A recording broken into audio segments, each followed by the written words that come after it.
technical skills, a lot of design skills. I had two brands currently, one of which is known as the mentor version, through which we are trying to do all of this now through webinars and stuff, which will help a lot of women like you all. Secondly, I do have another design brand in Bangalore, which is known as Next Seal. So we do a lot of design work, UI, UX work, and a lot of digital marketing. Uh, of course, this day is more about Nirja and what she has to talk about in terms of networking. I do agree that networking is one of the stronger areas that everyone probably needs these days, but slightly ignored is what I would say. I'm sure that today's session will give you a lot of inputs on how to do better networking.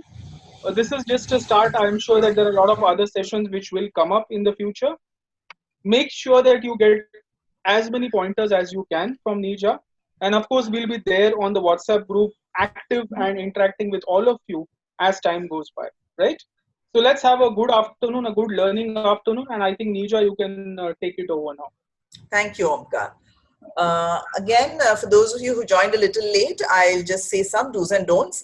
Please keep yourselves on mute and your video off so that we conserve bandwidth and we have no distractions. You will all get an opportunity to ask questions, at which time you can unmute yourselves. The chat window is always open. So the way I would like to do this session is, because it is a highly interactive topic, but there's quite a lot to cover. So I would keep all the questions towards the end. However, if you really feel that there is a need to intervene in between, please use the chat window and put your comments. And I'll just request Omkar to kind of, moderate through the chat in case you feel that there is a need to pick up a particular question that has come at that point in time. Please let me know and I will do that. Yeah, otherwise we'll keep the questions towards the end. Absolutely. Mohana, could you please keep your video off? Thank you. All right. So definitely a big thank you to everyone for having dedicated a Sunday afternoon close to evening to a session like this. It's not easy. I understand, weekends are usually dedicated for other purposes, especially, with the family around. But if you all have taken this step, I'm sure you're, going to take many steps that we'll be talking about, in today's session. So let's get started. Let me just share my presentation and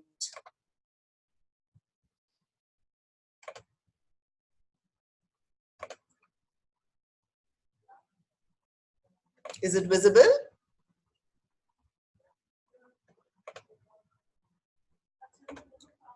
Is the presentation visible? Not yet. I don't think I'm able to see it as of now. All right, let me try to share it once more.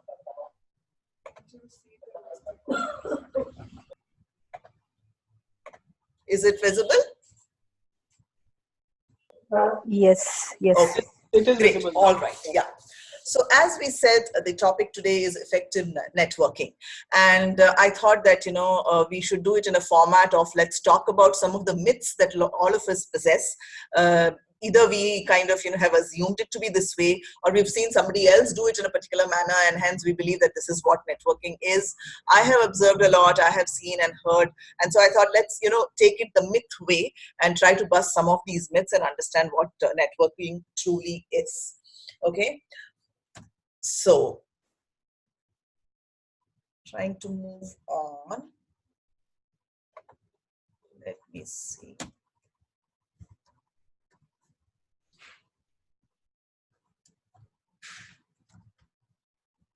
I'm trying to page down, but seeming to have some trouble. Okay, yeah, got it. Okay, so what are the key aspects that come to your mind when one talks about networking? I know we've had a lot of conversation on the WhatsApp group, but for the purpose of this webinar, I'd be happy if people put in, some of the things that comes to their mind when it comes to networking on the chat window.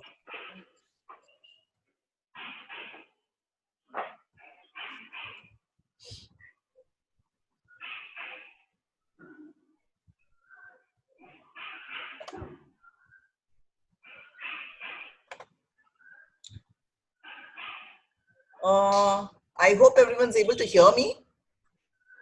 Twinkle and Neetu, it would be great. And Mohana, can you please keep your video off? Okay. All right, so I'm seeing some of the responses. Connecting and communicating. Okay.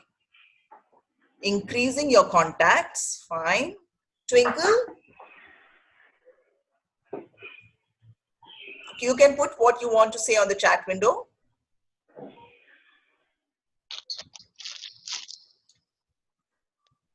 Does anyone else want to talk about what networking means to them?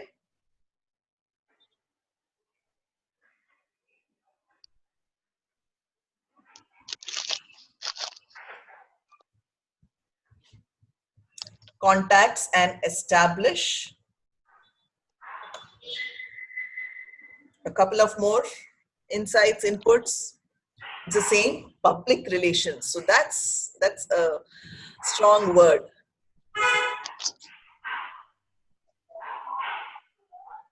Marketing yourself. Okay, all right, fine. Increasing knowledge and learning from others' experiences. Having effective connection with your peers. Knowledge sharing. All right.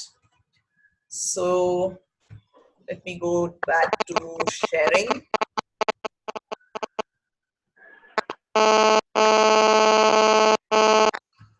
Are you able to see my screen now?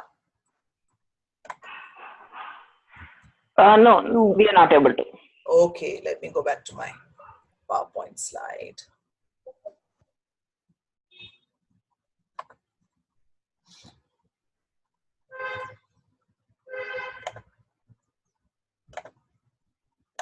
Okay, now I think you're able to.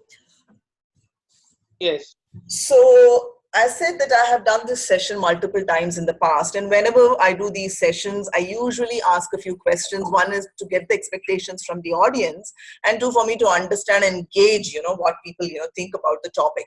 So when I did this once, these were some of the things that people told me. Networking is finding like-minded people. Some thought it was information sharing. Some thought it was mentoring and learning. Some felt that it's a support group that helps each other. Some felt that it was an emotional network.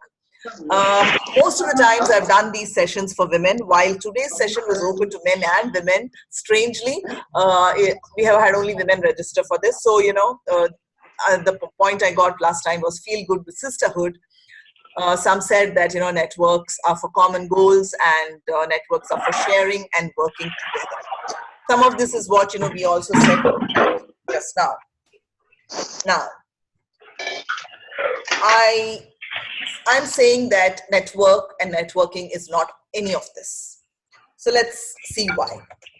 And hence, I really like this slide, which I've always, tried to use whenever I've tried to explain the difference between the terminologies, crowds, groups, networks, communities, right?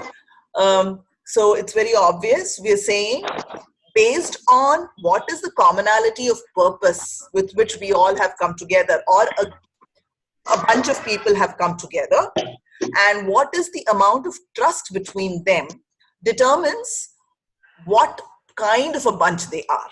So as an example, if we are all at a traffic signal, I see some people are raising their hands. Hemalata, what is it? While I'm sharing the screen, I'm not able to look at the chat. So if there is something, Omkar, you can just let me know. I believe there are some people who are not yet on mute. Is everyone on mute as of now? There is a lot of noise, background noise. Yes. So I think there are some complaints about the, the lot of background noise. So can everyone please go on mute as she speaks, as Nirja speaks? Yeah, that will be great. Thank you so much. So I'll keep talking. So I was saying that as an example, if we all were at a traffic signal, there is a bunch of people at the traffic signal.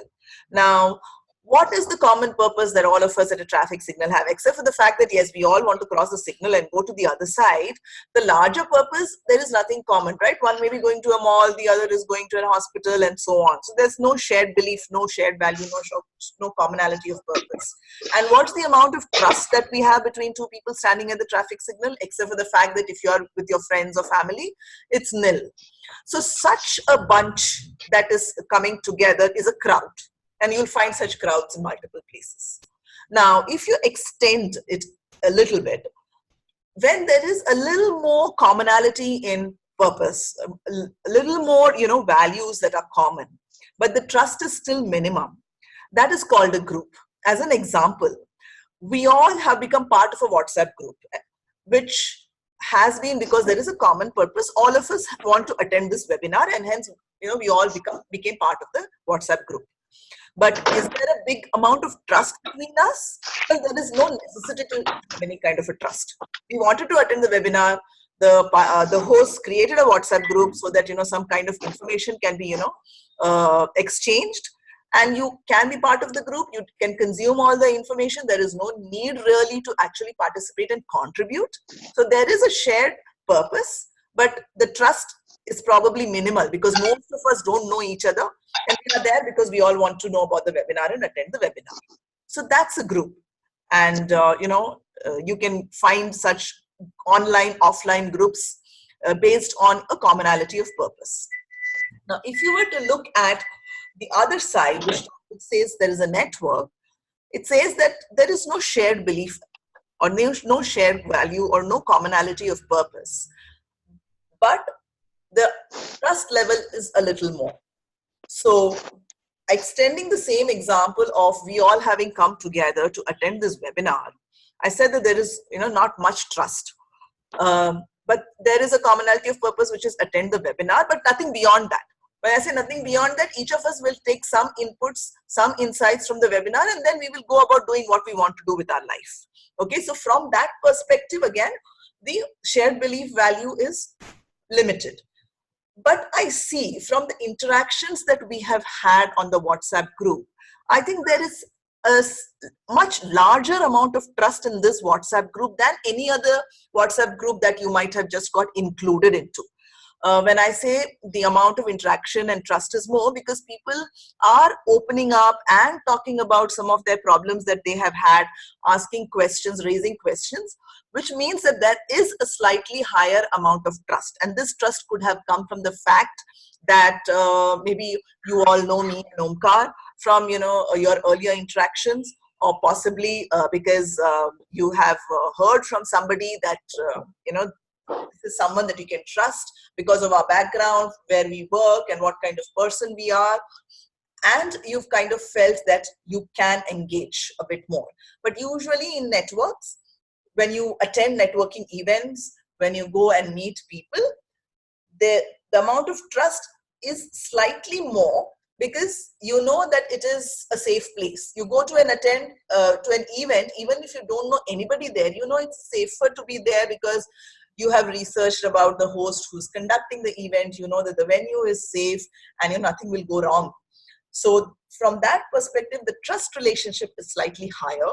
But again, there is no commonality that, other than the fact that, okay, let me come meet here. If I like it, I consume it. If I don't like it, I'll just leave it and I walk out. So that's a network. And from networks and from groups is what emerges what we call as communities. So what will happen, as an example, as extension to what we are doing today, I see that quite a few of you have raised questions about restarting after a career break. Okay, so maybe at the end of today's session, we could decide that the next webinar that we do is around restarting after a career break and take up a couple of topics. So maybe out of the 96 people, 50 of you will feel like attending that session. So you will converge again for that. We may decide that we want to do a face-to-face workshop later. So some of you out of that 50, maybe about 25 may turn up for that face-to-face workshop. And over a period of time, you will see that you build a very big and large amount of trust with a few people. So the commonality of purpose has also extended, starting from I'm just here because there is a webinar, to I'm here because I want to restart my career, to I'm here because I want to do something more with this group of people because there is a like-minded, between us, there is a shared purpose, there is a high level of trust, and you may not need Omkar and me at that stage at all. You may decide that, a group of 10 of you who feel so close-knit will meet up every week to discuss, debate about what the last week had been, how you found, looking at jobs, approaching employers, what kind of interviews you attended, etc. That's when a community is formed. And that is when all of this happens. You have found a like-minded people, you start exchanging information, you could, get mentoring and learning amongst yourselves, you become a support group that helps each other. It could also be emotionally. You have common goals, you're sharing and working together. Okay, so that means that doesn't happen till a network actually transforms itself into a community.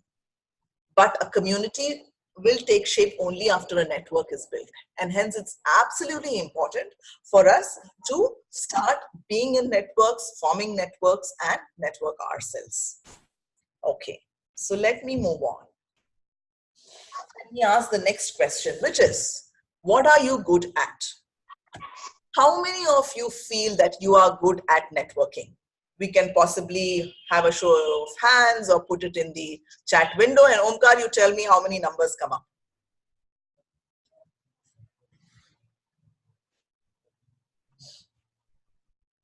Okay, yes. 2 participants raised hand.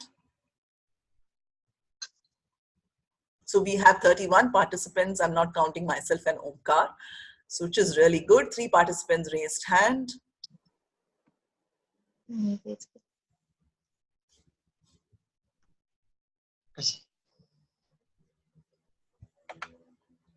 Okay, I can see some chats. Radha, Omkar, Rashu. Okay, Viraja says I'm not. Okay, I'm not. Purva says. Okay, all right, fine. So we, out of the 31, we have about 4 or 5 or about 6 or 7 people who said they're good at networking. So let me ask another question.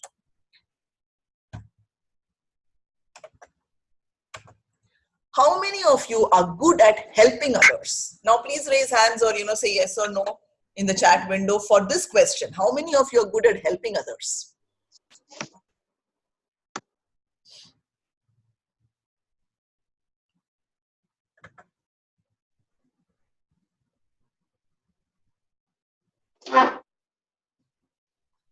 So we've got getting more responses saying that, yes, good at helping, me, of course.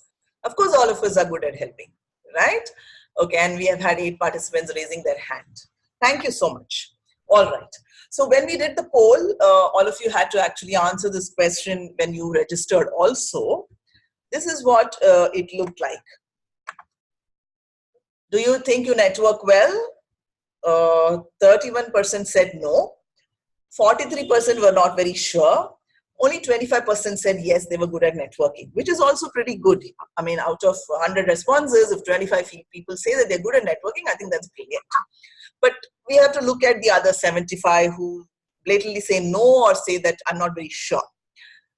And tell me, why do you think that the responses to these questions were so different? While very few of us thought that we are good at networking, most of us said that we are good at helping others. Why are the responses so different?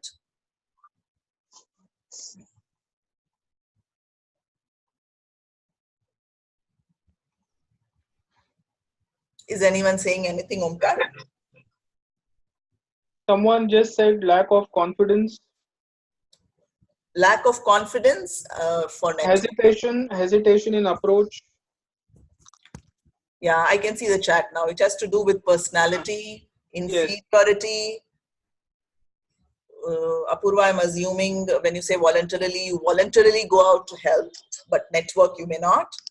hesitation to ask others for help, and you feel that you're not good at networking, but you're happy to help others. Viraja feels she's Shy and extrovert. okay. All right. Okay, fine.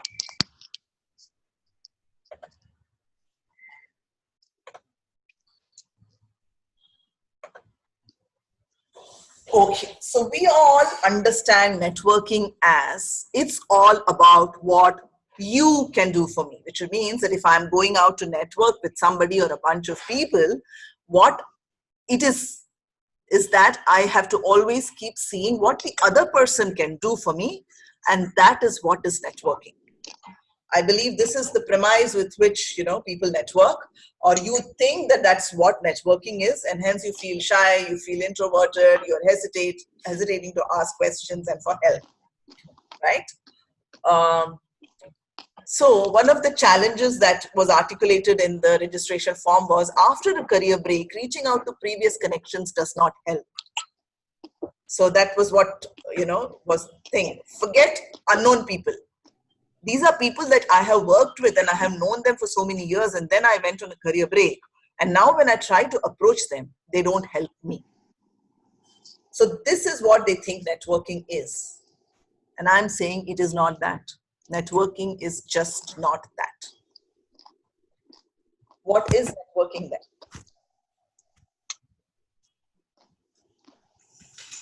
Okay, networking is all about what you can do for others. Just twist it. And hence my first question was, if you all are good and voluntarily, happily, willing to help others, then you should be great networkers. You shouldn't have an issue with networking, because networking is not it's not about what others can do for you. It is actually what you can do for others. Now, I know there will be questions in everyone's heads. Hey, network is all about, you know, getting something from someone. I will get benefited. I will get opportunities. And that is why we are all asked to network. Park that. We will reach that stage. But for the purpose of the next 1 hour, just keep the definition of networking as, it is about what you can do for others. So if I were to tell you this, and now if I were to ask you the question, do you think you can network well? Will the answer be different?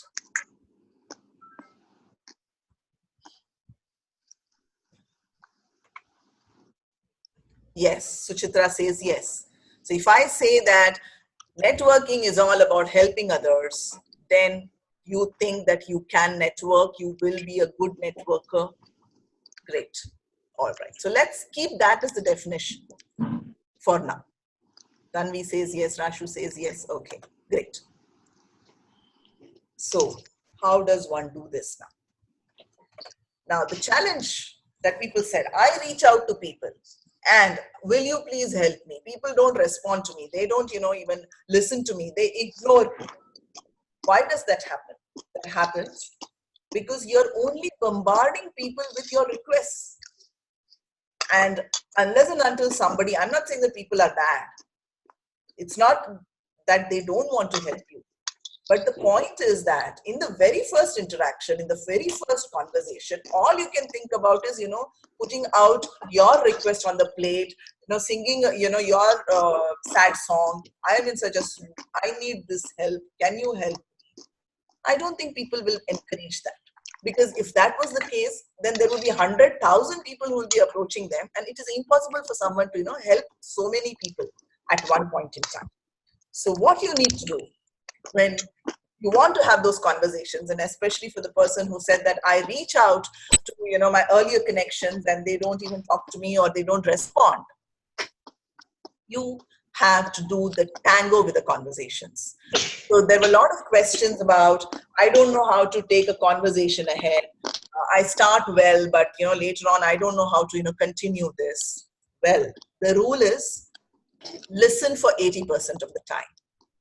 So when you are talking to people, anywhere, forget it, you know, it's a networking event. Even when you are actually talking to someone who you knew in the past and now you really think that, you know, this person could help you out, You don't bombard that person with saying that I'm on a break and I want a job, etc., etc. Listen for 80% of the time, which means that when you meet someone, you have to quickly introduce yourselves and you need to have an elevator pitch ready. I hope everyone understands what an elevator pitch is. For those who don't understand, the term elevator has come because if you happen to be an elevator and you see someone there, who you believe can really help you, or you want to impress that person, you have about 10, 20, 30 seconds before the elevator reaches his destination, her destination, or your destination. What is it that you will say in those 30 seconds so that the person is impressed and will continue the conversation even after you step out of the elevator? So that's why it's called elevator pitch. So your introduction should be that precise. So you should always have an elevator pitch ready. Practice it. And if you really want help with all of this, we could do further sessions later on this, or there's enough material available in terms of how one does an elevator pitch. But that is important.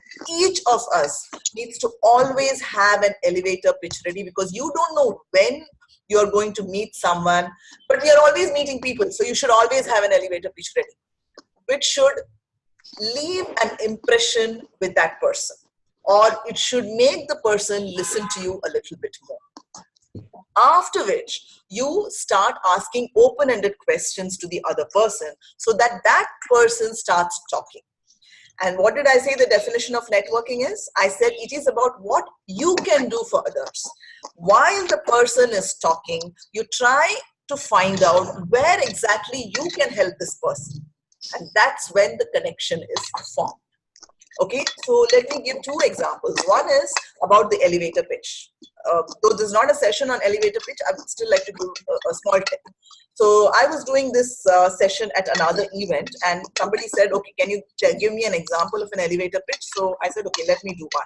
So I quickly introduced myself. I said that I have 25 years of experience in the IT industry, after which I decided to quit the corporate world, and I started heading a not-for-profit foundation, which is called as Jobs for Her Foundation. It has been established to bridge the gender gaps in the country, and hence we are looking to partner with a lot of organizations and people to see how we can build interventions for women so that they can change their mindsets. Very short twist. Now, after the entire session was over, there was one lady who walked up to me and said, Neerja, I was hoping you would tell me more about what you do and what the foundation is and how we can benefit from it, which means my pitch was a hit, right? So your pitch has to be such that the other person comes back to say, hey, I want to know more. And then you get more time from that person where you can, talk and then take the conversation to where you want to take them. So that's for the elevator pitch. But today's session is not about that.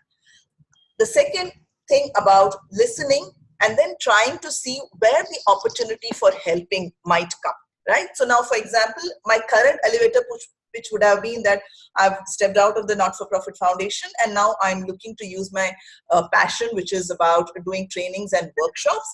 And hence I'm looking to build audiences where I can, make an impact.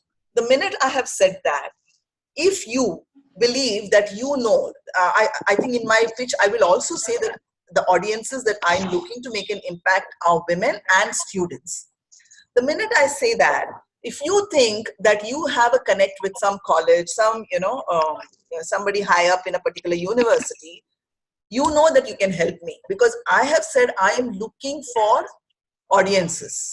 So you can tell me, you know what, I know the principal of this college extremely well, and I will connect you with that person. Now you have become useful to me. What does that do? I will definitely keep you in my radar. I will definitely, hear things when you say what you say.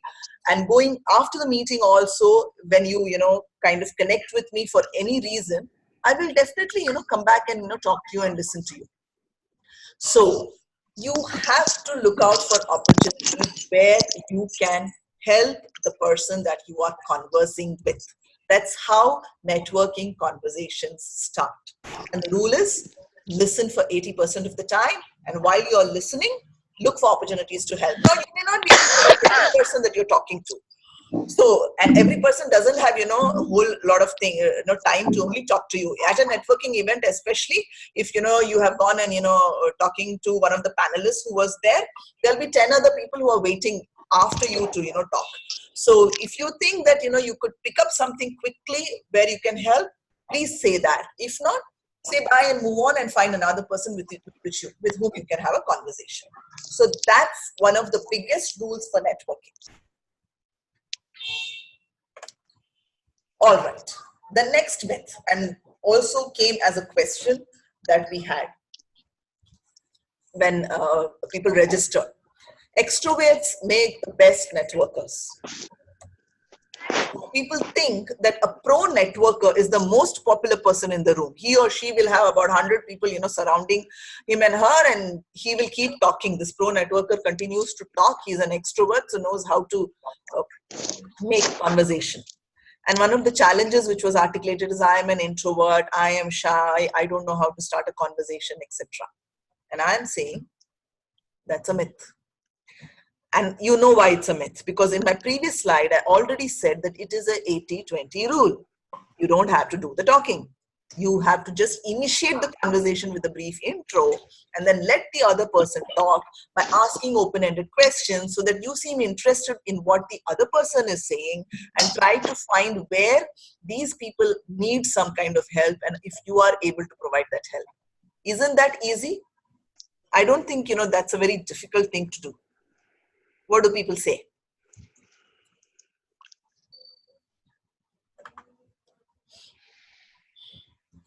Yes. Okay, Chalu Ambike says, good to have elevator bridge session. We will keep that in mind. Do others feel that even if you are an introvert, based on what I spoke just now about how to start conversations and have conversations, you think it becomes easy? Yes, Rashu says, agree, but generally extroverts have an upper hand. We will talk more about that. We can help each other without being an extrovert. Yes, absolutely. Okay, good.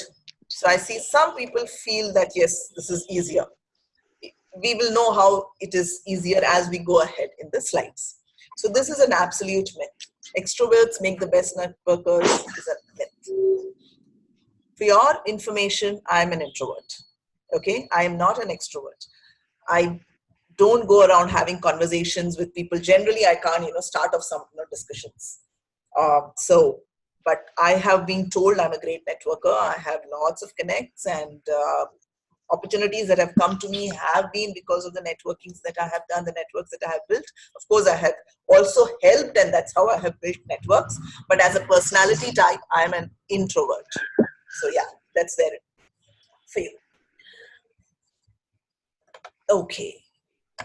So now let's come to how does one start. I wanted to give that as, a basic premise and then come to in terms of, how does one start networking? So how does one start? Start by helping, which is very easy for all of us, and we all feel we are good at helping each other. Be a connector. Okay. Now, if you think that somebody comes to you and say, I'm looking out for, a person who does this. As an example, I get these kinds of requests. Usually, around Women's Day, people will come and say that, we need a speaker for this particular topic. Because I've been in the space of gender, people will think that I have a lot of, and of course I have a lot of connects. They'll say, okay, this is the topic that we want, discussed in our organization around Women's Day. Can you recommend a speaker? And I'll say, of course, why not? So I will connect that organization with the speaker. Sometimes speakers will come and tell me, you know what, I'm looking for speaking opportunities. I think there are enough opportunities that will come during Women's Day, and you must be aware of those. Please connect me to organizations who want me. And I say, fine, and I'll do those connects. Simple. All I have done is I have connected two individuals, an organization, an individual, and a network has been built. Now what happens? So this person speaks to the organization, and then the event happens, and this person, the speaker, is addressing about 100 people in the audience. Now these 100 people never knew about the speaker. Let's just take a name, say Geeta. Never knew about Geeta and what her profile is and what she brings to the table. But after the session, now suddenly 100 people got to know about Geeta. So now there is a network that is built, which is of Geeta, the organization, the audience, and me, because I facilitated by being a connector. So suddenly there is a network of 105 people. So this is the simplest way one can start, be a connector. Now, this is being a connector when there is a request. Sometimes there are no requests and you may think that there are opportunities, by which, people can connect. Like, for example, I know that Omkar does all these sessions, and I know that there is another organization which keeps, calling facilitators to do sessions. So even if there is no need, Omkar has not told me that he is looking out. The organization has not told me that they're looking out. But I feel that it will be great for Omkar to get connected to this organization, and whenever the need is, they will, take it forward. So I do that, connection. There is a third type of, connection, which is really, really, it now I've kind of become very, what should I say? It's become part and parcel of my life. But the first time when I saw that, it really surprised me. So there was this lady who wrote an email to me. I had met her at some event. And then after that, she wrote an email. So she said, introducing Neeraja, Sangeeta, and somebody else. And she said, Neeraja does this, Sangeeta does this, and the other person does all of this. I think that, if all of you come together, there'll be something brilliant that you can, do. Whenever that brilliant happens, just call me. I would love to, watch it. So there was nothing in common between all of us, but she felt that, we all three should get to know each other.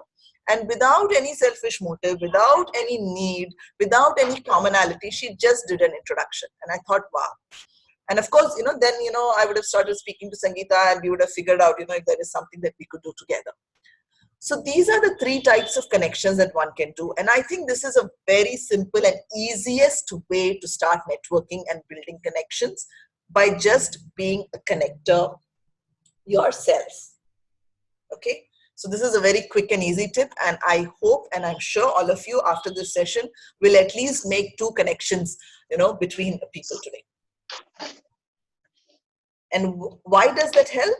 Because I said networking is all about helping others. So the minute you've built the connections, the person will remember you. You help that person. And in this last type of connection where I said there was no need, there was no commonality, I think we will remember Shreya even more, because she's done it so selflessly. Now, the next thing that you do is leave your comfort zone. Accept that invitation. Go to that event.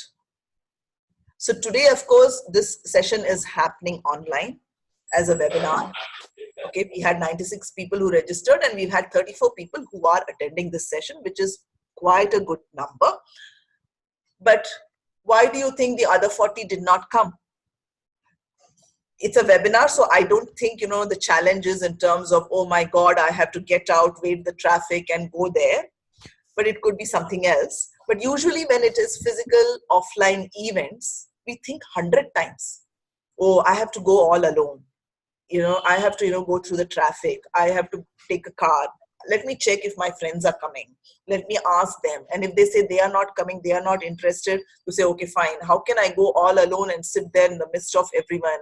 I'll not know what to talk to, whom to talk to. This topic is absolutely unknown to me. What will I benefit? How will I benefit? And 100 other questions that come to your mind, right? I'm saying leave your comfort zone. Okay, go to an event. When you are invited or when you see that there is an event that is happening, go. That's the next step that you do. Leave your comfort zone. And all the more better if you go alone. The minute you go with a bunch of friends that you have, the 3 of you, the 4 of you will go sit in one corner, chit chat amongst yourselves, and you will come out. You will not form any new connections. So it's even more better if you're all alone, because that is when you will be able to follow some of the steps that I tell you in my subsequent slides and actually build those connections. So one of the challenges that was articulated earlier was that, when I go to an event, I sometimes feel if I try and talk to the seniors over there, because usually, at an event, you'll have these panel discussions, the speakers, they're all much senior to all of us. They are the industry's who's who, the subject matter experts. So there is an air of superiority. We are, not able to talk to them, or they don't look at us. These are some of the challenges being articulated. So, okay, why should I even go to that event? I'm saying doesn't matter. Doesn't matter even if nobody talks to you there at the event. You take the first step of getting out of the house and reaching there. Okay. You do this once, you do this twice, then at least the shyness of, okay, I have to go will be stopped. And then the next hurdle we will, try to look at it, which is how to go and talk. But at least get out of the house, ensure that you attend as many events as possible. Okay. The next thing that I'm saying is, before you go for the event, prepare for the event. All right. Now, what's the kind of preparation that one might do for the event? I'm happy to see responses on chat. You can also say, today is an event. This webinar is an event. Did anybody do any kind of preparation for today's event? Okay, Tanvi probably answered saying that priorities and hence people have not attended the webinar. Okay.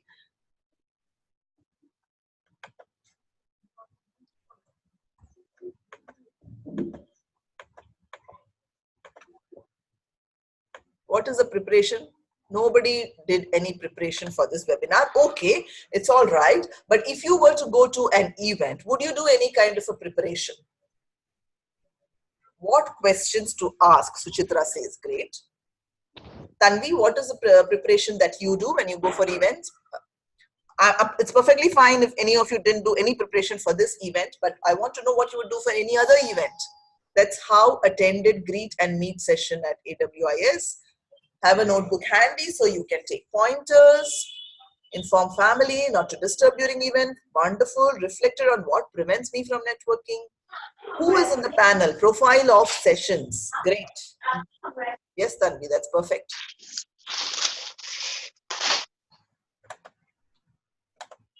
Inform family, of course, yeah, those are things that one needs to do. Okay, fine. So at least know about the agenda. Very true. I would go through websites and check what they would do. True. Okay. So the preparation for the event, do some research, be informed.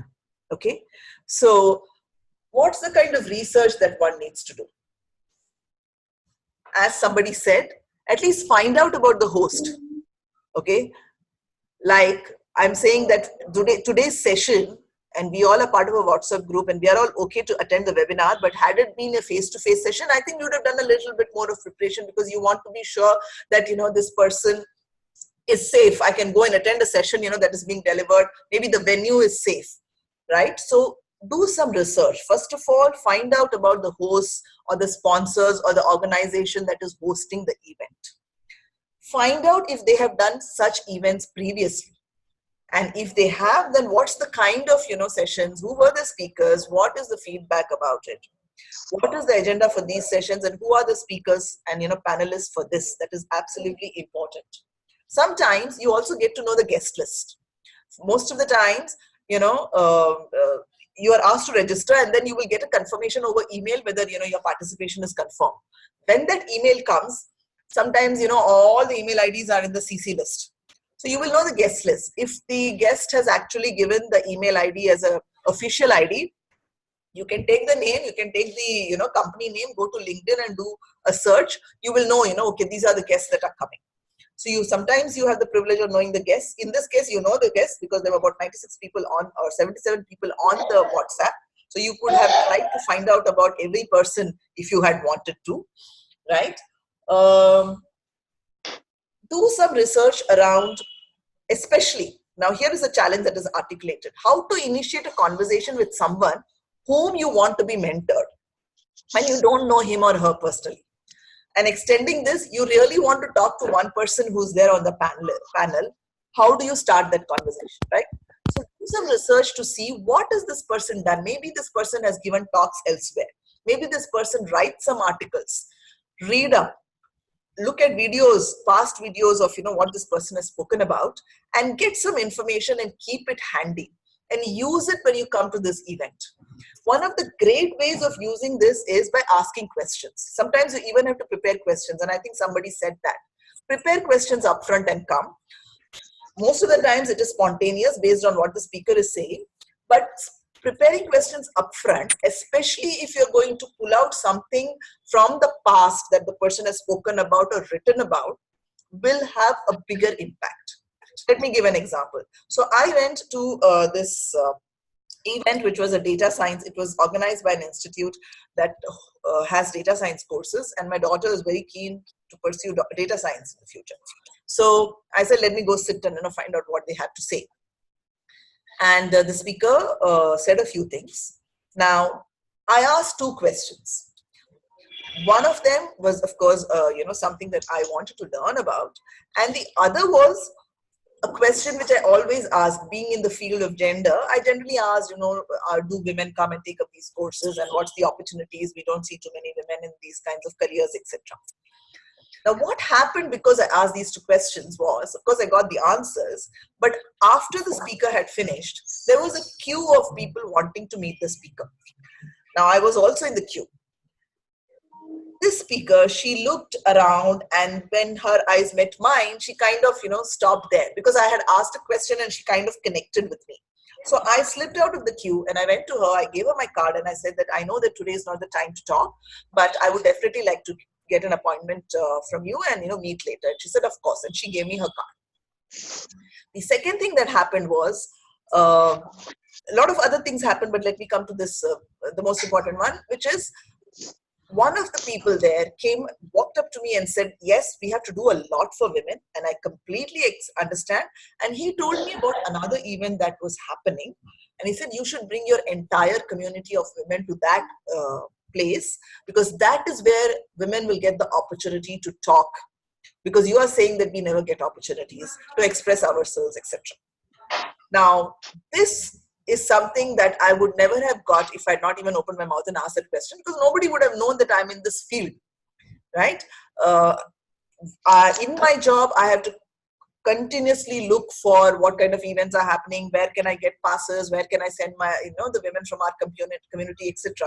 This is a lead that came to me just because I asked a question. So I got the appointment also, while 10 others were waiting over there. And I also got a lead for an event which I otherwise wouldn't have got. So ensure that you do this research. You are prepared with these questions. If not, at the entire, amongst the entire audience, when you step out for the coffee, when you step out for the lunch, you can meet that person and say, you know what, I read a previous article on this and I agree with it, or I disagree with it. It's perfectly fine to say I disagree also, and put your point of view. You will be remembered because you have shown interest in that person and that person's work. So this research is extremely, extremely important. And this is the way you can also start a conversation with someone that you want to be mentored by. So don't go and first say, I want to be mentored by you. Strike the conversation by saying, hey, Neerja, if you want me to mentor you, or Omkar should mentor you, talk about, some of the earlier sessions, some webinars that I've delivered. There might be some recordings sitting over there and say, I saw that webinar and, it was great, or, I don't agree to this, or I tried it and it didn't work. Whatever, it is fine. But at least you've struck the conversation. I'll say, okay, fine. I think I need to talk to you a bit more. If you thought that, the tips that I gave didn't work, I need to really understand a bit more. Let's connect later, right? So that's the way you kind of get into the groove of getting conversations done. Now, there is another preparation that needs to be done for the event, especially when you go for face-to-face offline events. Let me give a couple of minutes again for everyone to kind of think and tell me what this preparation might be.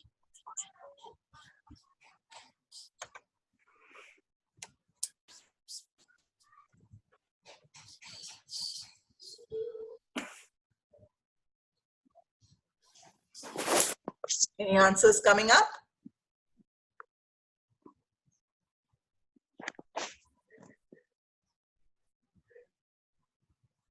Okay, what I say, okay, some people have said, and I'm here and see what people have said. Dress code, culture of the place, okay, great. According to me, approach is more important, how he or she presents oneself to the person in the panel. Okay, this confidence factor, we'll talk about it. Madhuri, we will definitely, find out what is this confidence factor which is keeping you away, but we'll talk about it towards the end. Okay, preparation about topic and speakers, we already spoke. So dress code is what Tanvi is saying. Yeah. And I don't know how this works in a man's world. Omkar, you can tell us about it.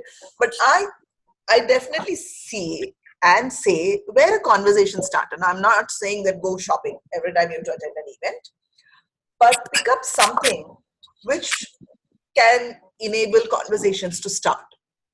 In my case, people who know me will always see me in saris. Okay, and I have had that as a conversation starter so many times. People will come to me and say, "Wow, it's such a nice sari," or piece that I'm wearing, and I'll say, "Yeah, of course, this was gifted to me by someone, or I bought it here."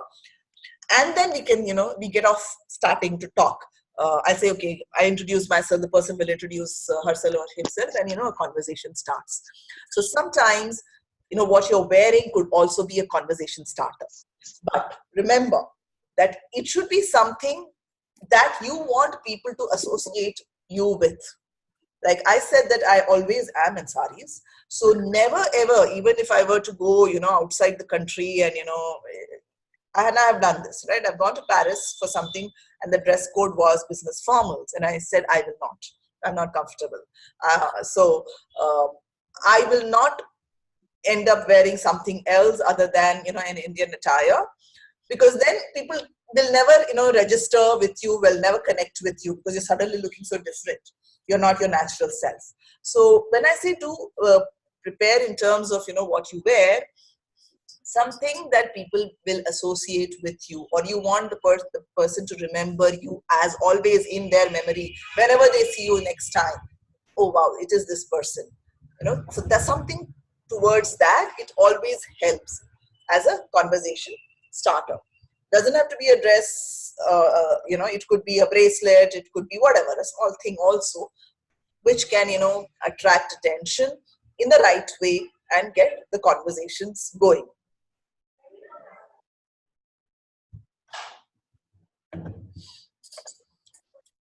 Okay. A USP apart from our skills. Okay. Now we talked about all the preparations for the events.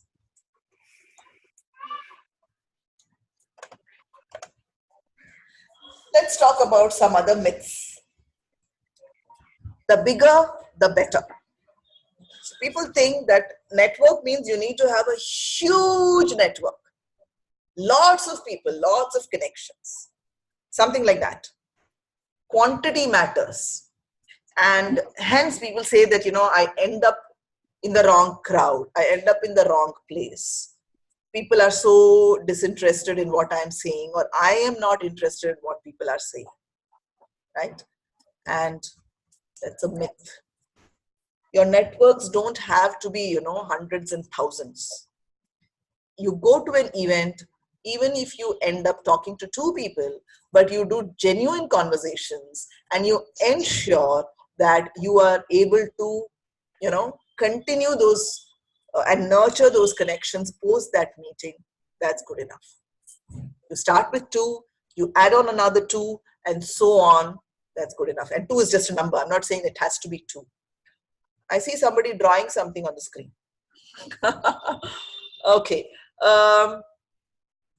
So what it means is, I go back to the first slide where I said, strike a conversation, introduce yourselves, hear out the other person. If you feel that there is somewhere that you can help this person, you can extend that conversation. Otherwise, close the conversation, move out. It's okay, you went to an event, you spent the entire day, and you found only 2 people that you could connect with, or only 2, 3 people with whom you could feel that, there is a possibility of some help that you can extend. That's enough. And you may have, of course, in your mind thought that, I have to connect with Mr. X. But when you spoke with Mr. X, nothing came out in terms of how you could be useful to that person. It's perfectly fine. It's all right. But you found another 3 people to whom you can be of assistance.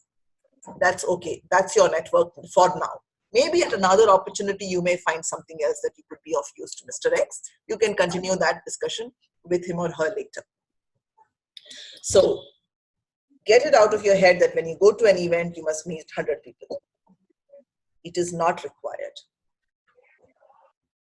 All right.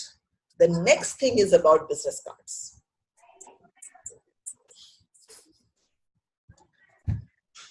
please treat business cards like you would treat a credit card. And I'm assuming that all of us are very careful with our credit card spending, right? You don't have to go away giving your business cards to 100 people. Neither do you have to collect 100 people's business cards. It's of absolutely no use. Okay? Okay, somebody is saying, I think Apurva is saying that she got connected to me on LinkedIn by watching one of my videos. Great, thank you. All right. So business cards, you go to an event. Yes, it is important to carry business cards. And today, of course, LinkedIn is there. So even if you don't have a business card, you say, okay, I'm on LinkedIn, let's connect. But it's good to have a business card. But go back to the same rule of you are only going to connect with people with whom you think you can be of use. So when you are having the conversation, the minute you realize that Neerja is looking to connect with colleges and institutions to deliver her lectures and workshops, you say, Neerja, can you give me your card and I'll give you mine and I will connect you with someone else. Okay. So business card exchange has to be to a bare minimum. Of course, if people are coming and giving you their cards, you can't stop them from that. But you seeking cards and you handing over your cards has to be only when you believe there is an opportunity via which you can engage with them in a way which is more productive to them at a later point in time. So that is also extremely, extremely important. All right. So the next thing that we come to is networking is slimy, right? It is dirty. And there was a question which came, how to make people believe that we are genuine, that we are having genuine conversations. Now, by now, I don't think I need to answer this at all. People will tell me, based on the tips that I have given, based on the premise that I have said, based on the definition that I have set for networking, do you think that, networking is dirty? Is it slimy? Do you think people are not going to, are going to doubt your intent behind having conversations with them if you do it the way I suggested? Slimy means it's dirty, Madhuri.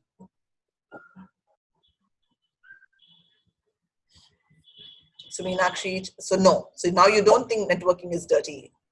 Apurva doesn't think it's dirty. Because you're not doing anything which will harm. You're not being looked upon as selfish. You're only trying to help somebody else. Correct? So get this out of your head. Those of you who said, I'm an introvert, I don't know how to start conversations, I don't know how to continue conversations.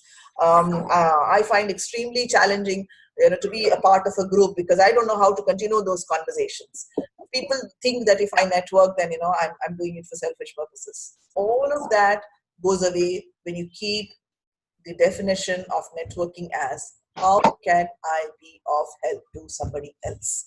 And you continue conversations that way. And of course, we will talk about follow-ups in the coming slides. But so far, you connect with people and you converse with people with the sole and whole intent of helping. Rashu, you love helping and you find it satisfying. You can be a great networker. Okay, so what is the next? Yeah, this one is interesting. This came out for the first time in all so many, sessions that I have done. This was the first time that somebody brought it up. Men leverage their network better than women. Is it true? Well, I did a little bit of reading also because I'm not a man, so I don't understand this. And I will, of course, ask Omkar to, join in and, say something here after I have said my bit. So I did some reading up. And so women don't network, they don't know to network, they don't know how to leverage the network is the myth. Okay, so in my reading, and it was very interesting, so I will read it out as is. That article said, a man walks into a restaurant. During the minute it takes him to reach his table, he stops to talk to 10 people. A woman walks into a restaurant. In the same minute, she stops to talk to only 2 people.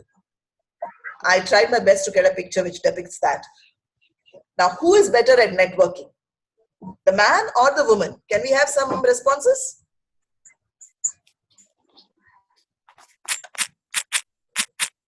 Men. Okay. Sakshi says a woman. But Saujanya says man. Vilma says man.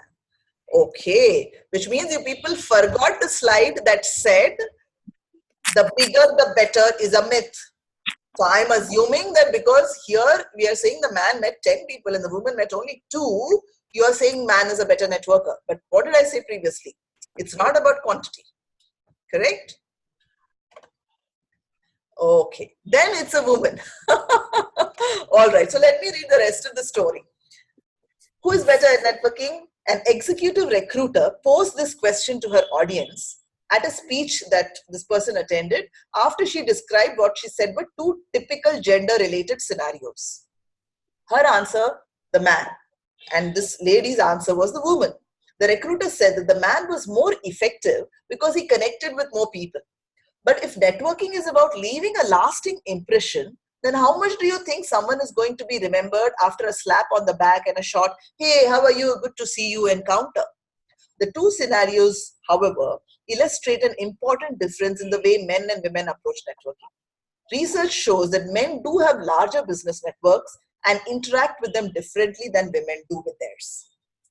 A female friend's recent experience at a conference with Fortune 500 executives reflects this. The men handed out a lot of business cards and added their LinkedIn connections. But at the end of the conference, they probably knew little more about each other than their job title, likely inflated, and the size of their budget and value of their stock options also likely inflated. In contrast, my friend said that before she and another woman have even exchanged names, they had swapped pointers on where to shop, how to manage the work, kids, etc. Networking observers say that for men, networking is largely about selling themselves or a product or trading information. They want their conversation to lead to a tangible result, such as a business lead, a sale, or an introduction. They get straight to the point. Women, on the other hand, will often initiate an exchange with a pleasantry or a compliment. Hey, I love your shoes. I said, right? The conversation starter. And like my friend, will converse on a range of subjects regardless of potential professional benefits. Rather than thinking quid pro quo, they think, how can I help her? How can I connect? One networking commentator on LinkedIn put the difference succinctly. Start with a statement of their status. Women create community. So I had to read up and I read this as it is in the article. But the point is that if we really want to network the way I said it should be, then it doesn't matter whether you meet 10 people, 100 people, whether the men have gone and exchanged the business cards with all the 100, because at the end of the day, how many are they going to remember out of the 100? How many out of the 100 are going to remember him? But if you, and it is not about women and man, I'm saying whoever wants to network but has managed to find those 2 or 3 people with whom you have really exchanged conversation and found that point of connect, where you can take further conversations later, then you have done a great job. So the question, whoever posted, just forget, it's not about gender. It's not about men do it, women do it. I'm telling you, do it this way and you can see the results, and that's where it is. I would really like to get Omkar's view on this. Yes. Is everyone able to hear me? Yes, Omkar. Maybe a little bit of volume if you're able to bring up, but otherwise we are able to hear. Yeah. So I've just I think the volume has been boosted. Am I audible now? Yes. Okay. So yeah, I think one of the things that I have observed over the years is that women are more keen to learn a lot of new things, right? Men just probably want to network because, as you were saying earlier, they just have one point agenda behind networking is to get their point across and then just forget about it. None of my male friends who are there on LinkedIn would probably network as much as women do, because women probably have more conversation mechanisms built in them, right? So I think one point which everyone needs to agree is that at the end of the day, I think women can network better because they can have better conversations. And I think networking also is a little more about conversations, not just about putting one point across and then just, forgetting about it.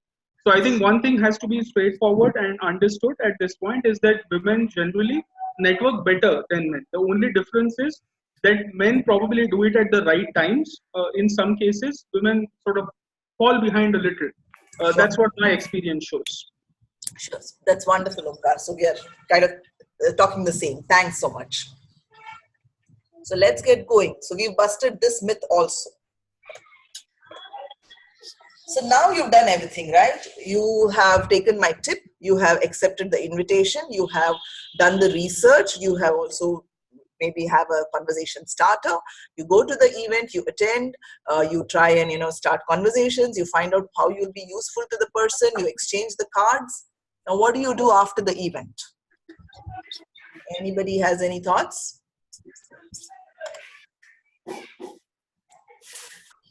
What would you do after the event?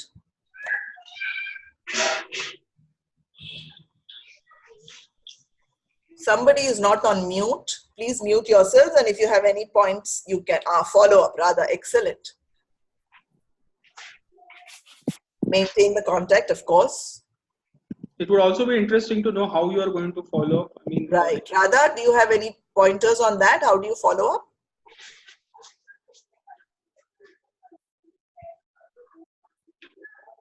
Make the WhatsApp group and continue sharing opportunities. Okay. Follow up with documents sharing. Okay.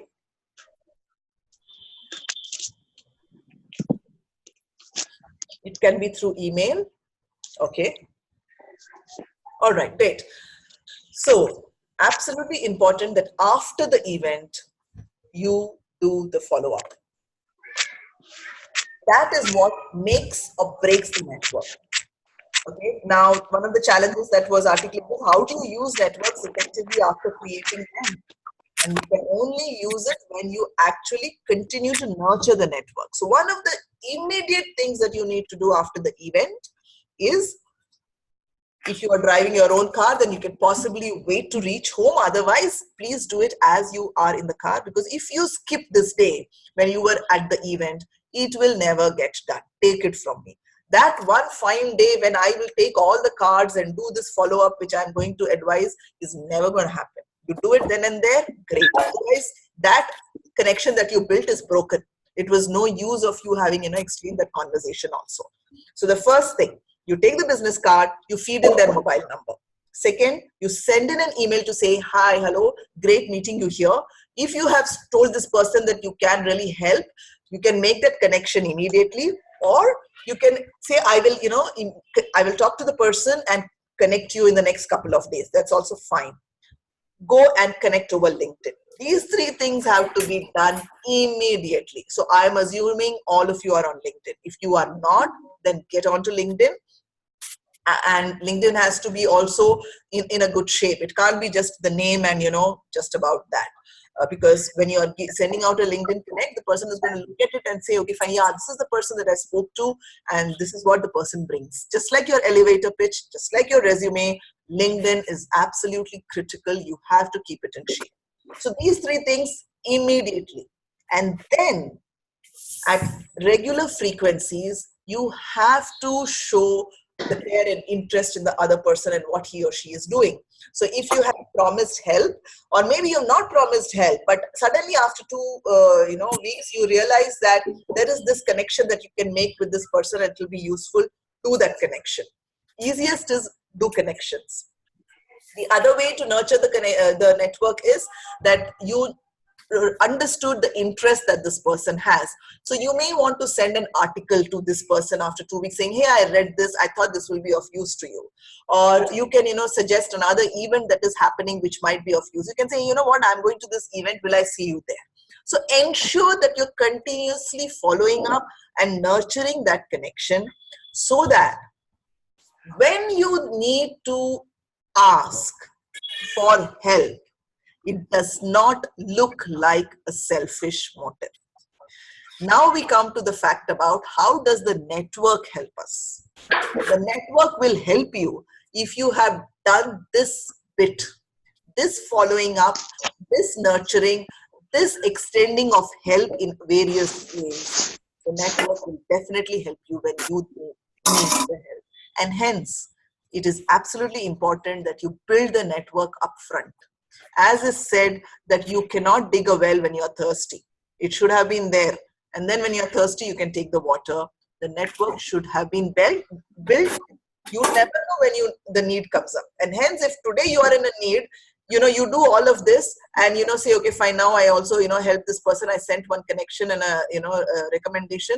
Next day, I'm going to ask for help. It may not really work out. So it has to be a longish period of nurturing that particular connection, which is when things will happen. So let me give you a live example. Okay, I will give you the example of Omkar and myself. Omkar and I didn't know each other at all. So another thing that I will say is, most of the times it is networks built with unknown people, which is what is going to be of help to you. Most of your known people from your past school and your college and your, past organizations may not necessarily come and help, because there is a particular perception that the person has built, and they are also in a one-track mind and in a smallish cocoon, right? You really need different kinds of personalities and different kinds of perspectives for you to look at opportunities. So Omkar and I didn't know each other at all. In 2017, when I quit from Capgemini and I was thinking of doing some trainings and workshops, I reached out to quite a few people with whom I had already built some LinkedIn connects. Omkar and I are mentors on Jobs for Her, so that was another common point that we had met on.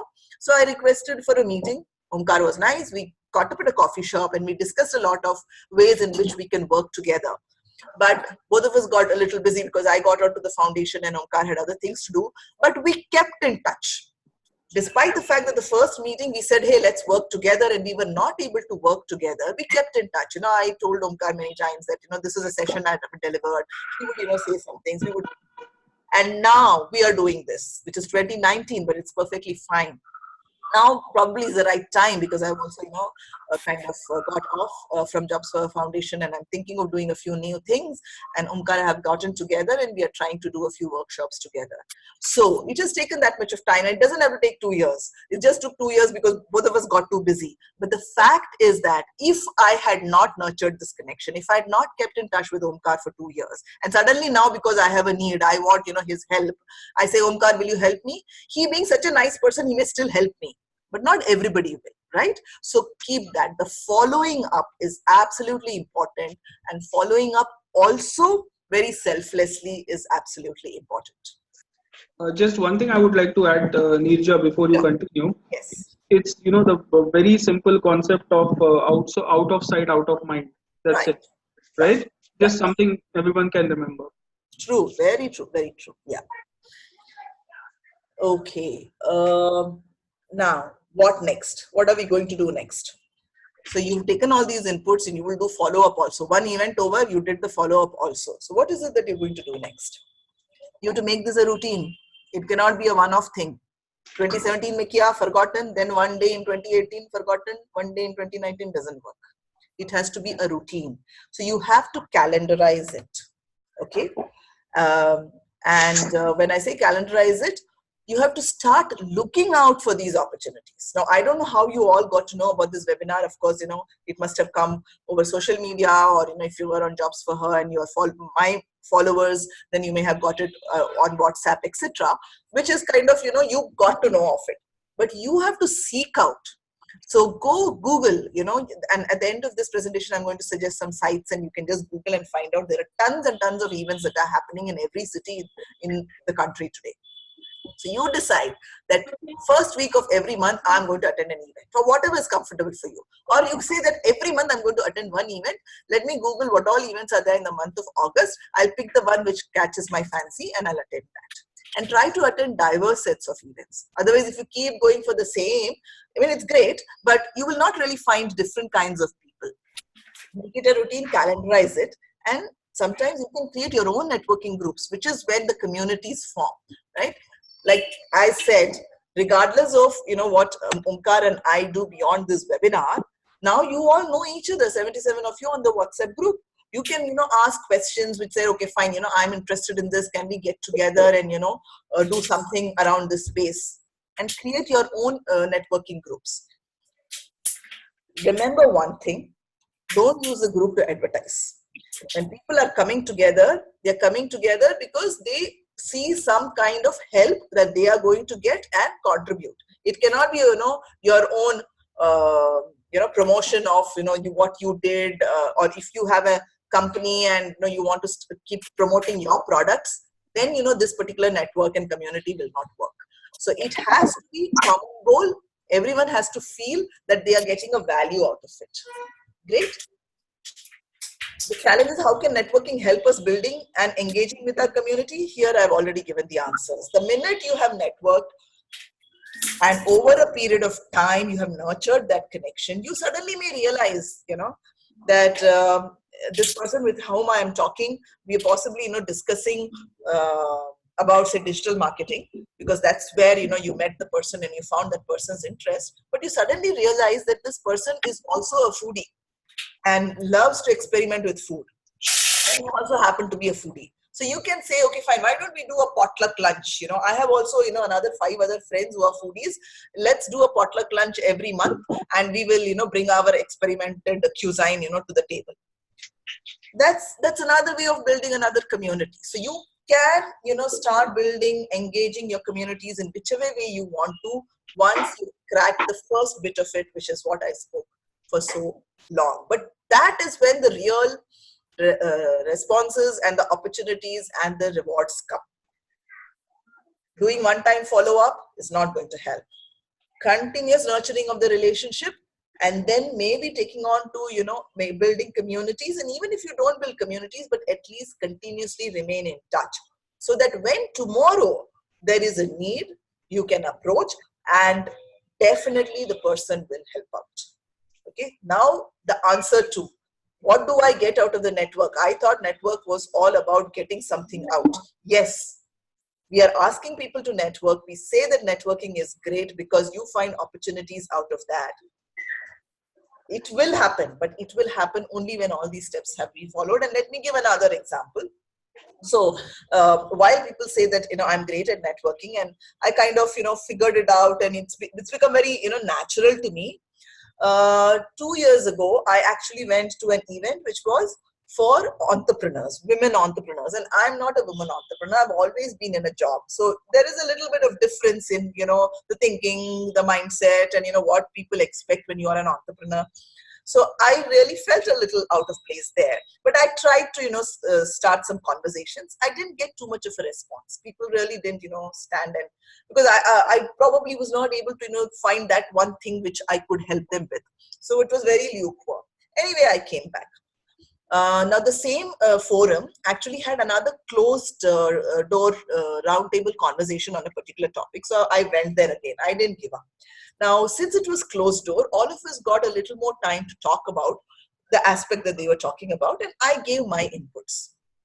Guess what? At the end of that closed door conversation, these are the same people who were there in the first meeting, and I tried approaching them. But after the second, they came to me and they gave me their cards and they wanted my cards. And I'll cut the long story short. So, over the period of time, there have been a lot of, say, video interviews and podcasts of mine that have happened. So there was this organization that interviewed me as a podcast, and the podcast has gone around. One of the people from that forum heard the podcast and now came back to me and said that she wants me to be a co-founder with her for, her setup. Now look at how this opportunity has come. I have absolutely no prior experience when it comes to being self-employed and an entrepreneur. But because this lady has seen me in those 2-3 forums and now heard something about me via this podcast, has approached me and said, I would like to be a co-founder. So the opportunity will come. It's almost like a Bhagavad Gita. Right? Kaam karo and phal ki chinta mat karo. But it is almost like that. It will come sooner or later. The networks will give you a lot more than what otherwise you can find via your usual mechanisms. But you have to ensure you nurture your networks by helping them out, which is the most critical part of this. So we are, I think, 9 minutes away from closing this. So I would like, to take some questions. My next few slides were networking inside the organization. And so I will skip that and I'll come to your action plan. I do want you to commit to a few things today, because the minute we finish this webinar and go out, just like I said, the follow-up, it will be a forgotten thing. So take the next 1 minute and on your phone, on a piece of paper, on your laptop, wherever, scribble the 1 or 2 actions that you're committing to today. You may want to start doing something which you've never done and you've learned today, or you've been doing something assuming that this is networking and I told you that this is not what it is, so you may want to stop doing that. It's perfectly fine. But I want you to commit to this in the next 1 minute before we go forward.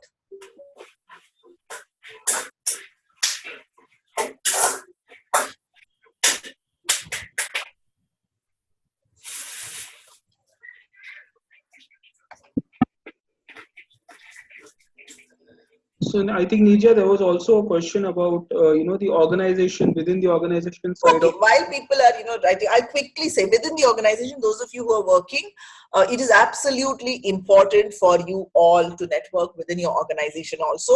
And it is a little different because you're not really going to research about every other person, etc., etc. You have to be kind of continuously doing it. There are 3 types of networking that is important if you're with an organization and you want to grow. One is a bit more selfish. You have to find those people in the organization who will enable certain things for you. For example, I always say, ensure you have a great connect with all the executive assistants of the big bosses in the company. Because if ever, please, can everyone go on mute? Yeah, so I'm saying that if ever you wanted an appointment with that big boss, you will never get it. Right? But through this executive assistant, just like a doctor's, clinic, now if you know the receptionist, even if the appointment book is full, somehow she will sneak you in. So that's one thing. You have to know which of your peers or, peers, bosses or bosses are influential in the organization, and ensure you build a connect there. Another example I can give is, supposing there's a town hall that happens every month and there is a 10-minute slot given to one person in the business unit to come and speak at this town hall. And you have something very, very important. Maybe something as simple as networking. You attended this session and you feel that it is so valuable. You want to go and deliver this, a 10-minute talk on this topic in your organization at this town hall. Now, how do you get that slot? Because that slot is, high premium. There are so many people vying for it. But you know that there is this, another colleague who helps out, with the schedule for the town hall. So if you are connected to that colleague up front, then you can come and ask him or her, what is the schedule looking like? Who's taking the 10-minute slot this month? Because I also have something interesting.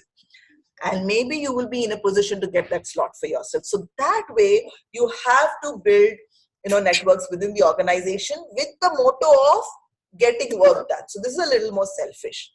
The second one is about enhancing personal and professional growth, which is kind of people refer you for some things.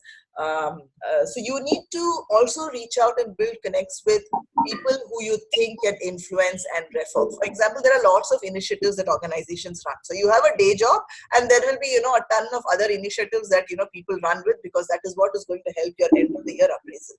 So you want to pick up a particular initiative. How do you get into that? You need to have someone to refer you. So you should get to know who are the close connects with, all those influencers you need to know, so that things happen for you. And the third, of course, is growing in the organization and growing outside the organization. So you have to do this external networking also, as I said, because it's absolutely important for your growth. Okay, Meenakshi, I will try and attend as many events as possible and build my network. Great. So I'm assuming everyone's kind of committed on their action plan. So let me move ahead.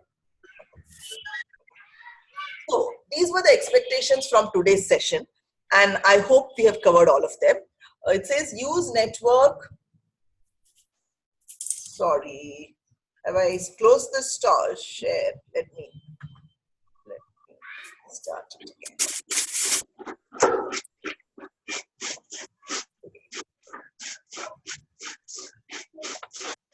Use networks effectively after you create them. We have spoken about it. Network better, land a job with networking. I've given you examples of, how I got opportunities.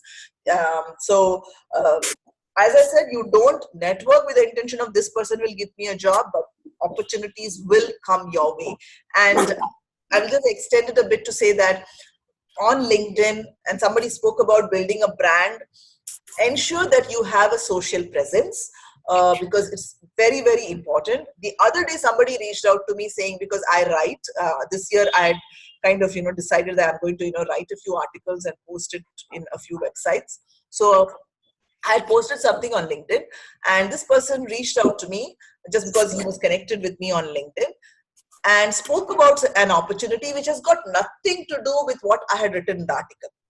But for some reason, I think because my article popped up, as Omkar said, seeing is believing, or, you don't see the person you've forgotten. Suddenly the article popped up and he said, okay, maybe I should connect with this person and talk about this opportunity. So yes, opportunities will definitely come your way. We've spoken about what is networking. We have spoken about how to keep meetups and discussions going, the 80-20 rule. Increase social networking, we've spoken about it. You have to connect on LinkedIn and keep that connection live. Tips for introverts, spoke about it. Keeping gender biases in control, well, we spoke about women are better at networking. How do I showcase my skills? We spoke about the elevator pitch. So another thing that I didn't speak about elevator pitches. All of us will have a definite elevator pitch which you should practice and keep. But when you're going to an event with the intent of meeting a particular person, you may want to tweak your elevator pitch to see what will be of interest to that person. As an example, there are some people in my network with whom I meet who are authors. Okay, and what I am expecting from this author community is for my daughter. My daughter writes a lot and she's published a book and all of that. So my daughter also expects me to do some marketing of her book and, get some help. So in my conversation with such people, I don't talk about, my IT world and things like that. I may say a little about what I do, but my elevator pitch then becomes a little personal to say, I have a daughter who's doing her second PUC and interested in data science and also writes and she's published a book. So that may strike a chord, and then, this person may start talking, hey, tell me about the book and, etc., etc. So you have to tweak, just like you tweak your resume for the job that you're applying. It is important for that. Initiate conversations with people you don't know. We spoke about it. Build and engage your community and genuine networking. So we spoke about all of this. These are some of the websites that you can look up to find events. Jobs for Her, MyBotree, and if you Google, you'll find tons of them. These are just some things that I have put up. The Star in Me is a more recent one which has come up. They also do a lot of interesting stuff. And there are some professional networks that you can be part of based on the domain that you are in. Like for women, Lean-In is a great, network to be part of. If you are in the, semiconductor domain, then IESA Online. If you're in the project management domain, then it is a PMI. WE Lead is a women entrepreneurship. So like this also, there are a lot of domain-specific networks that you can be part of, and you can start attending events. So there is definite learning that you get. Also, building your networks can happen. So this is all that I had for today, and I would definitely like to take questions if there is something that I have not covered. I know it's 5:30, but I don't mind spending another 10 minutes if you are all okay to spend that time. We are 30 people still on the group. Great, Rashu, your Bible is Jobs for Her. You can start putting your questions on the chat, or you can unmute yourselves and ask the question. Could you please post the last 2 slides? Shall I send it over email? I'll do that for everyone so that you have it. We look forward to more such tips. I have a question. We discussed that we should know how to add value, but within organizations, how do we know add value if you're early in career and are mostly in need of getting advisors and time of senior people and can't necessarily add any value because of experience levels? Like Sakshi, I gave an example right now. How do I add value to an author? I spoke about, a personal thing. My daughter has written a book. So, I don't know whether that will add value to the person, but I'm saying that there is a connect that can be built because there is common ground. There is something that the person is interested in. He's an author, he writes. I'm talking about someone who writes in my family, and a conversation can start. And then maybe we exchange, more information, and we can see who can add value where. So first and foremost, stop thinking about I am junior. I don't know the stuff that people may really want. That's a myth. Okay, all of us can add value in some way or the other to others. It's just a way of finding where, and that can happen only when you have these conversations, open questions, open-ended questions kind of conversations. I have messages in the WhatsApp group about not being considered for job due to 7-year long. Okay, Veeraja, these are specific things that we will have to talk about. This is not related to the networking per se, and hence I will take questions around networking now, but we'll definitely address those. Omkar, do you want to kind of speak about what we want to do in the future? Yes, so I think her query is very specific, right? I think there is someone who needs to go on. I'm so happy to see people coming forward to help Veeraja. Mamta is saying, can we connect? But that's the whole point of the session. I think Yes. probably one thing is achieved, that everyone is ready to help each other out, and I think that's the reason. Even the WhatsApp group that we created will stay as it is. So I think everyone should take a note of that. And all of these conversations and even specific help that is required, I think Neerja will be available, and so so will I. So I think please connect with us on a one-to-one basis. We can also get on a call, and then even for Neerja, we can discuss what has to be done with a very specific query that she has. Right, that's true. Okay, Suchitra, you've not been in touch with your superiors. How can I start the conversation? It has to be very casual to say, hey, how have you been? And, I see, maybe, you can see the person's LinkedIn and see how the person has grown in the organization. Say, hey, congratulations, you have moved departments, or you are now at this position. It's wonderful. Can we meet up sometime? So that's a way to start. And then when you meet up also, don't keep talking about, I need this, you say, okay, I want to hear about your growth story. How did you manage to, make such moves or something like that? So once you've done those kind of meetings, say about 2 or 3, then you can come to the point about, what, I also want to restart. Can you give me some tips, or can you help me out, and put me across to somebody? I need help on my resume. Sure. So these kind of queries, as Omkar said, we can always help out one-on-one. You can reach out separately to us. You have our numbers, and we'll see how to take it forward. I just need to add one more thing, Neerja, about what you told in terms of networking. Now, I have another person in my network on LinkedIn whom I've actually met, and he's a part of an entrepreneurs group that we have as of now.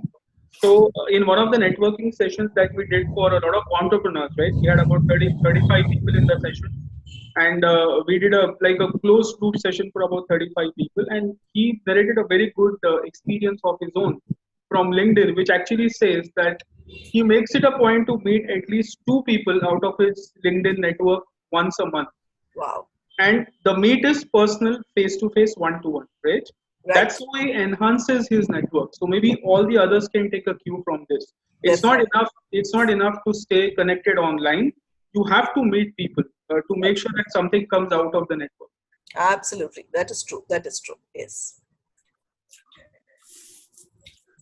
So following on in this, we will definitely look at, doing webinars of this kind, and maybe later on have some, workshops more face-to-face, because certain topics need more deep dive and are better off, when you do face-to-face interactions. So Omkar and I have been talking about it, and now that you're all part of the WhatsApp group and the email lists are there, we will announce in the next few sessions, which could be webinars of this kind, and then deep dive workshops, and we look forward to your participation in all of those.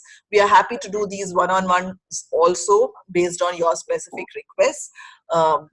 We will see how we take that forward too. So those of you who gave a number on the registration form which is not on WhatsApp, because I realize that not all the numbers were WhatsApp numbers, can please send over email their WhatsApp number so that we will bring you on to the WhatsApp group. how to ensure that the other person is also keen on meeting. When will you meet another person? If I say, Ruchi, come meet me, you will say, okay, what do you want from me, right? And if I tell you something which is of interest to you, you will of course come and meet me, correct? So when I told Omkar that I would like to meet him, I didn't say that, you know what, Omkar, I want to start some workshops, can we meet and discuss? I just told him, you know, Omkar, both of us are on jobs for, we are mentors, and you know, there's quite a lot of things that one needs to do. We had attended to start her event. So, can we just, you know, catch up and, you know, talk about how the event was? So very, very, you know, common ground. And then we caught up, and then over that period, that conversation, we understood what each of us is looking to do, and you know, we continued that conversation. So people will be interested to meet you if they see some worth in it. So you have to find that.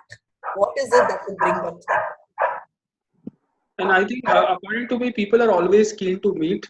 I think from all the LinkedIn network that most of you might have, I think people will, will be more than keen to meet if there is any kind of knowledge sharing which is involved, because everyone wants to benefit out of a network, right? Just keeping quiet doesn't help. It doesn't even help the other person. So Yeah. when we're talking about ourselves, it's also about the other person. So if I want to gain something from Nirja, I would go and meet her, because it doesn't matter what comes out, but I think the meeting would at least give me one heads up to go, take another step and maybe move on from there. So I think it's always important to consider that, right? The other person also wants to meet you as much as you want to meet that person. Sure. Another example I will give. Amongst all my schoolmates, there's this one lady who's not really worked at all. So, so she's married and she's got 2 daughters, and one of the daughters just recently got married. So you can imagine how long it has been, since she finished. We all finished our education together, of course, but she's never worked. But now she feels an urge to do something. So of course I showed her jobs for her and all of that. But it somehow she felt that this is not the kind of a job she wants. And I know she has a creative bent of mind. She's a great painter, and she does all those creative stuff. Now I was just thinking, okay, how we could help her, and I happened to be attending another session where, and on the panel there were designers, okay, and one of the person's background is art, and he's done a lot of painting, and then from there he's kind of come into the digital design world and holds a great position today. So of course I took his card and I WhatsApped him and I said, I really want some help for my friend because she's got this creative bent of mind and I don't know how she can transition to a digital world now, but I'm sure her creativity can be used. And he said, why not? Let her meet me. Let her talk to me. So, so that way. Now he knows that, I'm not, it's nothing for me. You can always do the connection for somebody else and people are happy to help. But don't make it very job. I want a job. I want a job. I want a job. That kind of, because how many jobs are available today, right? Even if I have a great network and, all of you here, 30 of you send me your CVs, even if I send it to my network, unless and until there is an opening in that organization, and then there is a fitment of, your skills with that, is when the job thing will, get into an interview and then, maybe onboarding will happen. But you can open that path of a conversation towards the job by doing all these things that we've spoken about. So I think we have gone past the time. I'm sorry, Nirja, just yes. One more thing before you finish. Yeah. I think there is another very important aspect that most people do not pay attention to. That is, how much have you reskilled? A lot of the people who look for jobs these days don't match the skills which are required in the current market. So pay attention to your skills as well. If you don't have one, start developing it. It always because reskilling is as important as looking for a job after a substantial break that you have. And of course, the importance of follow-ups cannot be that cannot be ignored. I think you need to follow up with people. Something comes up, they will at least think of you first before they think of someone else. Madhuri, I know that we had to speak about confidence, and let's talk after, if not today, maybe, we'll ping and fix up a time and we'll see. I really want to understand from where you're saying that you don't have the confidence. All right, so let's call it a day, and thank you all for being such a great participative audience, and thank you for spending 1.5 hours of a Sunday with us. I hope this has been of extreme value, and the most important part is the action. Please start, doing a few things that we said will, help you network better, and hence, get you to those opportunities that you're looking out for. Sometimes opportunities that you didn't even look out will fall on your lap, like I said. Entrepreneurship, co-founder, never thought of it. So that's how the world is today. And let us say bye for now. Of course, we'll remain connected over WhatsApp and email, and we'll soon announce the next webinar. Thanks everyone for attending. Have a good evening, and I'm sure I'll be able to meet all of you very soon. I'm sure we both, Neerja and both of us, will be able to meet you. Stay connected on WhatsApp. I think a lot of things will keep happening there. You will keep getting a lot of updates there as well. Thank you. Bye bye. Thank you. Bye.